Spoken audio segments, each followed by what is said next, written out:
I learned the hard way that not everyone is a plant parent. So some of the plants went to the wrong homes and they didn't thrive. You know, we need a vetting system for who we give our plants to. Yeah, you need to be passionate about plants, even if you don't know much, but you're willing to learn.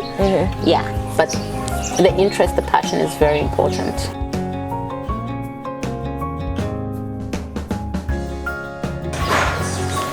Hello, this is Priscilla from Greenspace, and today I'm visiting the garden of my friend Marita, who's going to show us around her garden. Thank you for coming. Welcome to Mutendere.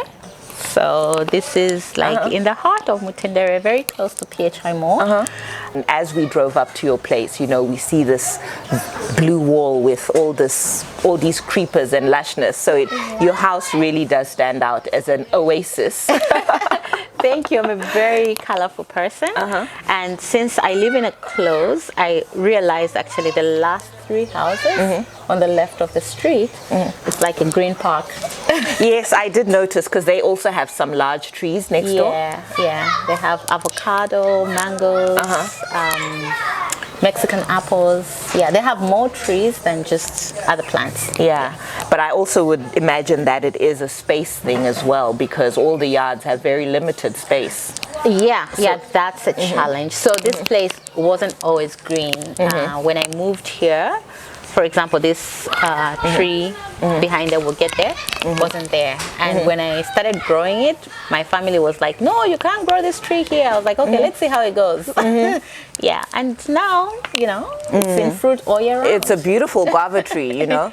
And so was the reason because they were worried about the amount of space it takes? Or? Exactly, because this is the driveway, and it's always very tight if we're bringing a vehicle, so sometimes we have to move these plants. Yeah, so, but I make it happen. Yeah, like, I love plants. This side, as you can see, I have this granadilla growing.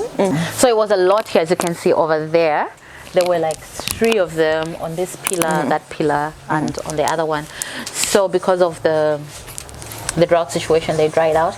But then I threw the seeds of granadilla and seems to be thriving. So it's coming up. So I think in a few months we'll start, because it takes about 6 months. So in a few months we'll start having some fruit. And then this one, I'm not sure where it came from. I think some seeds. I think this is a castor plant. Yeah. And then somebody told me that it's medicinal, so I was like, oh, great, I'll leave it. Yeah, people use the seeds. They make oils for different things. That's where you get castor oil from. Okay, so I also have this. This is cassava. Oh yeah. Yeah, I had a lot in the yard. So the other thing that I always think about when I'm bringing plants here, I think about their food value and their medicine value. Yeah, so that's really important. Try to balance that out with the ornamental ones. Yeah, so I had a lot of these, but then I put them out so they're regrowing. They're drought resistant. So whenever I buy a fruit, I don't throw away the seed. I always, so that's why we have these avocados, guavas, Mexican apples going on here. So they're in plastics because these are not their permanent home. Okay. Yeah. And also the other ones that are in plastics, which are not trees, they're in plastics because I'm actually moving house soon. So before they get to their permanent home, they're just living here. Oh, okay. I see. This is one of my favorites, a philodendron. Okay. I think this one is erubescens. So I had actually prepared it for my sister. She was interested in it, so I put it in a pot for her. She lives in another province, in Eastern Province, and she didn't come to collect it, so it's just been growing. Oh, well, so that's her loss, because at your new place, it will find a home. And then the other thing I noticed is that you've made quite a lot of use of little things like this. You were using Yes, I was a few years ago I was into recycling because I was using a lot of plastic. I don't anymore. I use glass instead because it's more environmentally friendly. But whenever I use plastic, I wanted to recycle. So I had a lot of these. I put them up in the house and outside, but a lot of them I gave them away. So I have very few remaining. So when we go on the other side of the house, you see them hanging on the wall. Yeah. Yeah, no, I think definitely these plastics are a very good resource for for gardeners. So rather than having to buy new plastic pots all the time, when you're even just for a normal garden, but I tend to use them for just making my cuttings, little things that I want to grow and get started. These are very popular, very, very useful. So this is from our garden. The lovely guava tree you just mentioned, right? Yes. And the interesting thing How old is this? Maybe 5-6 years. So like 2018. Yeah. So. It's doing really well. Thank you. It's doing really well for a tree that nobody thought would grow. Or wanted it to grow. Nobody wanted to grow. Yeah. So the interesting thing about this tree is that it's in fruit all year round. So it's always flowering and we're always harvesting. And sometimes we have so much fruit from it, I dehydrate. Yeah. And I love this little potted plant area. Okay. Shame, what's happening here? I see a lot of these are empty. They actually there's avocado seeds is it? there. Yeah, so you can see this one's just popping up right there. Oh, okay. Yeah, it's very tiny, but it's coming. They've taken, some of them have taken a while, I think because it's been so dry. But yeah. So you grow them from seed? Yeah. Okay. Yeah. So like I said, whatever fruit I eat, I don't, like throw away the seeds. And I see you're also a bit of a succulent fan? Yes. So I had more, but I lost some of them because I didn't know how to care for them. Yeah, but they're coming. So there's ones here. There's a salmon here as well. Oh, okay. Yeah. So these ones I almost lost completely, so I'm glad that they're coming back. Yeah.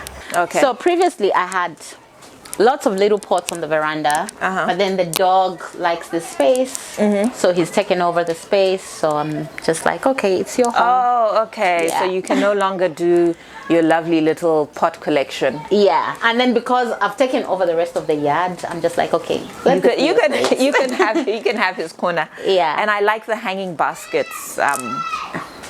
Yeah, so I have 3 of them here. There's this one here. Yeah, and the 2 other pots. Yeah. And I like what you've done with bringing plants inside as well. Okay, so these ones, I understand they clean the air, they clarify the air, so that's why I brought them in. And because I've not had a challenge with them, I've brought in other plants, but they failed to thrive, so I took them back out. Yeah, but this one seems to be doing very well. So this one is the variegated one. It has the yellow and the green. Yeah, so I've had it in here not less than 5 years. Yeah, so when it came in, it was just one little one, and then I been propagating it, but this is the mother plant. And then now we're going to be going through this lovely little archway. Tell us a bit about this design. Okay, so there was nothing here until 2 years ago. Yeah, so I decided to create this trellis so that I could grow the chayote, the chayote plant, and it thrived. It did very well, as you can see from the remnants. But then the poles that I used, this is bamboo. When you cut it, I didn't know that it rots. So now I've decided that because I like how it presented, I'm going to use metal poles so that I have a more permanent structure. So I already spoke with the welder and carpenter. And he's going to come sort out. Yeah, he's going to come and sort this out. But on the sides, I also wanted to grow these trees that don't take up a lot of space, because I wanted to have some trees here. So they don't take up a lot of space and they're thriving. Then I've got these creepers growing. And, now this is a type of Dracaena. It's also really good as an indoor plant. But I think what's really interesting is that a lot of people may not know that it can get this big. You know what I mean? So I actually had it in a pot for a long time. I've only ever seen them potted. Yeah, and then I saw it somewhere as a tree. I was like, you're getting out. I'm going to allow you to grow. And then, I had cuttings. Yeah, look at that. It's fantastic. And it will clump. It will thicken. It will become nice and thick and be a nice shady little patch. I think this is a very good option. And also very water-wise. So your selection was on point. Thank you. For something that's very low maintenance.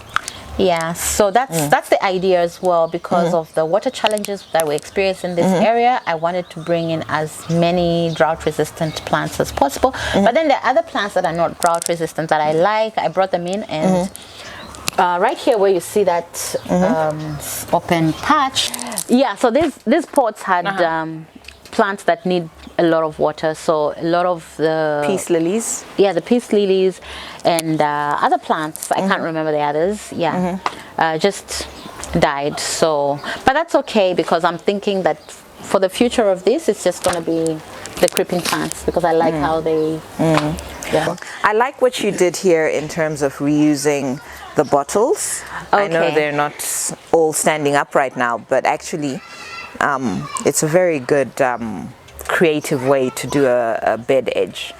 Okay, so there's a story to this. Okay. Yeah, I liked recycling, and I saw all these bottles like just laying around. So I asked someone who used to come and help me with my garden, and he did a really nice job of it, but obviously I've neglected it. Yeah, but the reason he's not coming anymore is because he didn't understand plants. So I would leave him to, like, I would tell him, give him instructions, tell him what I wanted. And then one day, one of my favorite plants, and it took me a long time to raise to the level that it had grown, Boston fan, he uprooted it and it died. So I was like, okay, you know what? I think this is it. Did he think it was a weed? He thought it was a weed. Yeah. Yeah, and it was in a plastic for a long time, so I just put it in the ground. Yeah, and then I was like, okay, this is where I draw the line. You couldn't look at him after that. Yeah. So these are the ones I was talking about, the recycling plants. I had a lot of them. The whole wall was full of succulents with these, and people would come and they would ask for them, so I gave a lot of them away. And I had them in the house as well, in the bathroom, in the kitchen, and yeah, they were really, really cute. But this must have looked amazing, because this cement wall, I can imagine, was really good for the succulents because of the heat. Yes. And then if this was all covered in plants, yeah, I can see why, you became very popular as a friend. Yeah, but I would be coming to visit too. So here I have the Deliciosa, and it has some, I've been harvesting fruit from it. They're not in season right now, but I think they should just start. Yeah, there's one here. I don't know if you can capture it. Right over here. Yeah, so I didn't know they were edible, but when I found out, I really enjoy them. Yeah, so sometimes it grows up to the wall, and then we trim it and share the plant. And this part here is always covered. I have these wires. They are holding up the creeping plants. Mostly it's the granadilla, but then I also have these other ones, like I told you, that's the mother plant. Yeah, so at times I always have to keep the kitchen light on, because the window is here, but there's no natural light coming in. Yeah, this is a lovely little aeroid bed, and I think the one thing that really people might not fully appreciate is that as these things grow, they protect the house, they give it shade, they make it cooler. Yes, it's always cool. And you can see there's a tree over there. That's where my bedroom is. It's the coolest room in the house, and I like to sleep in a cool room, so it's just perfect for me. Yeah, there's all of these creeping plants here. So I have a bucket here. You've got a cactus under here. Yes. Under all these plants. Yes. And oh, this poor little guy is struggling. Give him some light. Yeah? Give him some light. Okay, he'll get light. Yeah.